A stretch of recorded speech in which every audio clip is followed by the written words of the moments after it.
early 1922, on a remote farmstead nestled deep in the Bavarian countryside of Germany, 6 members of the Gruber family were brutally murdered with a pickaxe.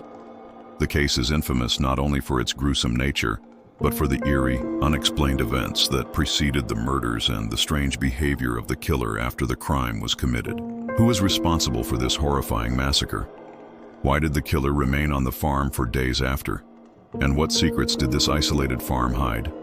Let's begin by setting the scene. Hinterkaifeck was a small, lonely farmstead, about 70 kilometers north of Munich. It was surrounded by dense forests and snow-covered fields in winter.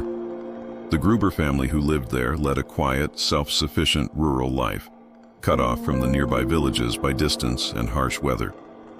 Andreas Gruber, the family patriarch, was a hard-working man who had managed the farm for years alongside his wife, Cecilia. Their widowed daughter, Victoria, lived with them, bringing her 2 young children, Cecilia and Joseph. To help with the daily chores, they employed a maid, Maria Baumgartner. Life was simple but tough. The family faced the daily challenges of farming, harsh winters, and isolation. But beneath this rural routine, whispers of something strange had begun to surface.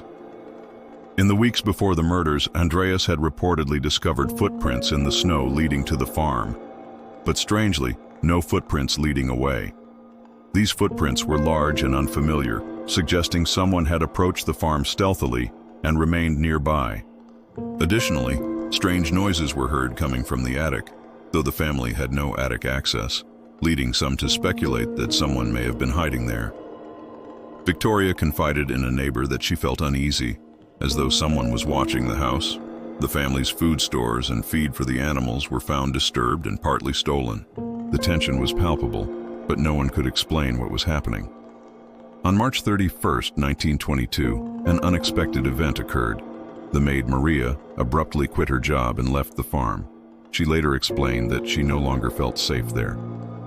This decision came just days before the tragedy would unfold.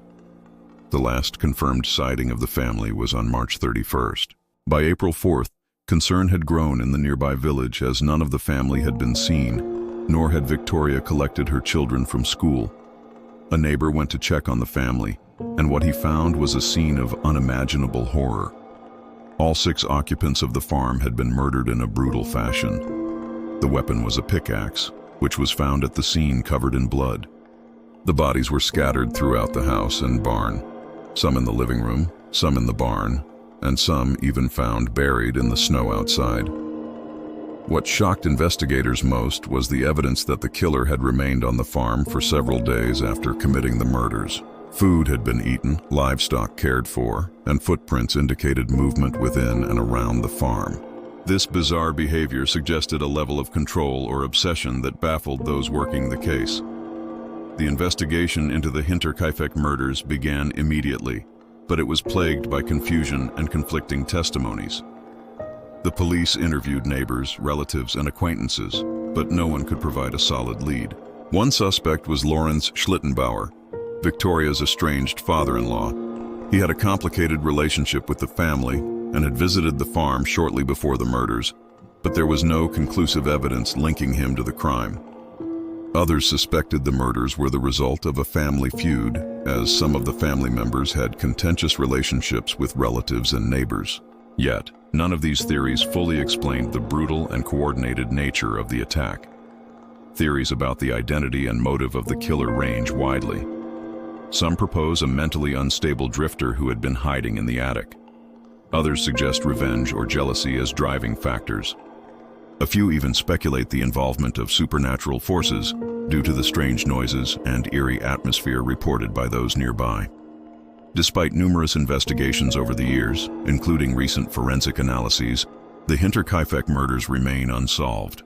The farm itself was demolished, erasing the physical evidence but not the haunting legacy of the case. The mystery continues to captivate true crime enthusiasts around the world, inspiring books, documentaries, and endless speculation. The Hinterkaifeck murders remind us of the dark secrets that can lurk beneath the surface of even the most isolated and quiet places. Who killed the Gruber family? Why did the killer stay? And will the truth ever come to light? If you enjoyed this deep dive into one of true crime's most haunting mysteries, subscribe for more.